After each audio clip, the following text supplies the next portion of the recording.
Operation Romeo ও ফাটা জিন্সের কেলেঙ্কারি। আমাদের স্কুলের ক্লাস 10-এর পিন্টু ছিল একটু লাজুক টাইপের ছেলে। তার জীবনের একমাত্র উদ্দেশ্য ছিল ক্লাস 9-এর রিনাকে ইমপ্রেস করা। রিনা যখন স্কুলের করিডর দিয়ে হেঁটে যেত, পিন্টুর হার্টবিট তখন ট্রেনের ইঞ্জিনের মতো ধকধক করত। সমস্যা হলো পিন্টু দেখতে অনেকটা শুকনো লঙ্কার মতো, পাতলা আর লম্বা। আর রিনা পছন্দ করত সিনেমার হিরোদের মতো ড্যাশিং ছেলেদের। পিন্টুর বেস্ট ফ্রেন্ড মন্টু এলো পৃথিবীর সর্বকালের সেরা বাজে পরামর্শদাতা। একদিন টিফিন পিরিয়ডে মন্টু পিন্টুকে বলল, শোন পিন্টু, এভাবে দেবদাসের মতো মুখ করে ঘুরে বেড়ালে রিনা তো দূরের কথা, রিনার পোষা বিড়ালটাও তোর দিকে তাকাবে না। তোকে হতে হবে কুল ডুড। পিন্টু অসহায় মুখে বলল, কিভাবে হব কুল ডুড, আমি তো ঠিকমতো চুলও আছড়াতে পারি না। মন্টু একটা রহস্যময় হাসি দিয়ে বলল, চিন্তা করিস না, কাল স্কুলের অ্যানুয়াল স্পোর্টস ডে, ওটাই তোর সুযোগ। আমি তোর জন্য এমন একটা প্ল্যান করেছি যে রিনা কাল তোর প্রেমে পড়তে বাধ্য। Plan operation Romeo. মন্টুর প্ল্যান অনুযায়ী পিন্টুকে 100 মিটার দৌড় প্রতিযোগিতায় নাম দিতে হলো। মন্টুর যুক্তি, মেয়েরা দৌড়বিদদের পছন্দ করে। যখন তুই ফিনিশিং লাইন ক্রস করবি আর তোর চুলগুলো বাতাসে উড়বে, রিনা জাস্ট ফিদা হয়ে যাবে। কিন্তু আসল টুইস্ট ছিল অন্য জায়গায়। মন্টু তার বড় ভাইয়ের একটা স্কিন টাইট ছেঁড়া জিন্স চুরি করে নিয়ে এলো। মন্টু বলল, এই দেখ, এটাই আজকাল ফ্যাশন, এই জিন্স পরে দৌড়াবি আর হাতে একটা নকল ট্যাটু লাগিয়ে দেব, তোকে পুরো হলিউডের হিরো লাগবে। পরদিন স্পোর্টস ডে, পিন্টু সেই জিন্স পরে মাঠে এলো।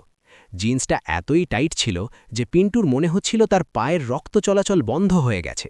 সে হাঁটছিল রোবটের মতো, হাঁটু ভাঁজ করা তো দূরের কথা, ঠিকমতো নিঃশ্বাসও নিতে পারছিল না।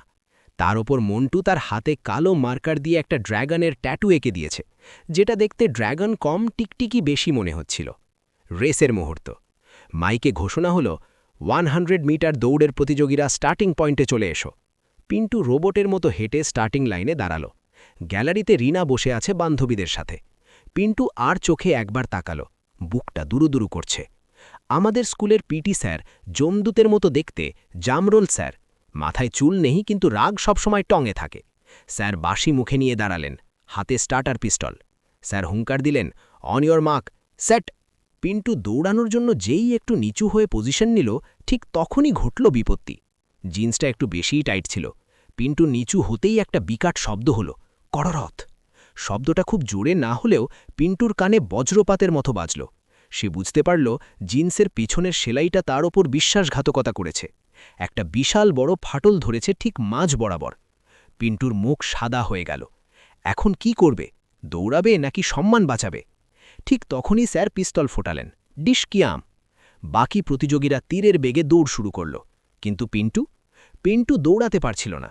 সে 2 হাত দিয়ে নিজের পেছনটা চেপে ধরে অদ্ভুত ভঙ্গিতে লাফাতে লাফাতে এগোতে লাগল। তাকে দেখে মনে হচ্ছিল কোনো ক্যাঙ্গারু বস্তা দৌড় খেলছে। গ্যালারির সবাই হাসতে শুরু করল। মাইকে ধারাভাষ্যকার স্যারও কনফিউজড হয়ে গেলেন।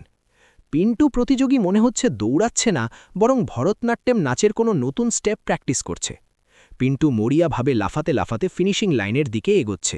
তার একমাত্র লক্ষ্য তাড়াতাড়ি দৌড় শেষ করে বাথরুমে লুকোনো। রিনার দিকে তাকানোর সাহস তার নেই। Final disaster.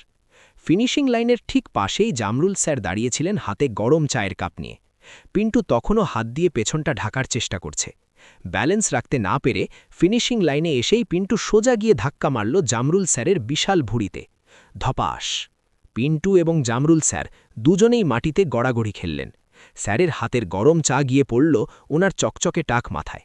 স্যার যন্ত্রণায় চিৎকার করে উঠলেন, ওরে বাবা রে, আমার মাথা গেল রে। আর মাটিতে পড়ে যাওয়ার ফলে পিন্টুর হাত দুটো সরে গেল। সবার সামনে তার ফাটা জিন্স এবং তার ভেতরে পড়া লাল কার্টুন আঁকা আন্ডারব্যাগটা উন্মোচিত হয়ে গেল। পুরো মাঠে জুড়ে হাসির রোল পড়ে গেল। কেউ কেউ হাসতে হাসতে গ্যালারি থেকে পড়ে যাওয়ার জোগাড়। রিনাও বান্ধবীদের জড়িয়ে ধরে হাসছে। পিন্টু কোনো মতে মাটি থেকে উঠে এক দৌড়ে সোজা স্কুলের বাথরুমে গিয়ে দরজা বন্ধ করে দিল। উপসংহার। সেদিন পিন্টু দৌড়ে ফার্স্ট হতে ঠিকই না পারলেও পুরো স্কুলে সে সুপারস্টার হয়ে গিয়েছিল। সবাই তার নাম দিয়েছিল ফাটা জিন্স হিরো। আর রিনা পরের দিন পিন্টুর কাছে এসে হাসতে হাসতে বলেছিল, পিন্টু, তোমার দৌড়টা ইউনিক ছিল। আর হ্যাঁ, তোমার লাল কার্টুনটা খুব কিউট। পিন্টু লজ্জায় লাল হয়ে গিয়েছিল। মন্টু দূর থেকে পিন্টুকে থামস আপ দেখিয়ে বলল, বলেছিলাম না প্ল্যান কাজ করবে, নেগেটিভ পাবলিসিটিটাও তো পাবলিসিটি।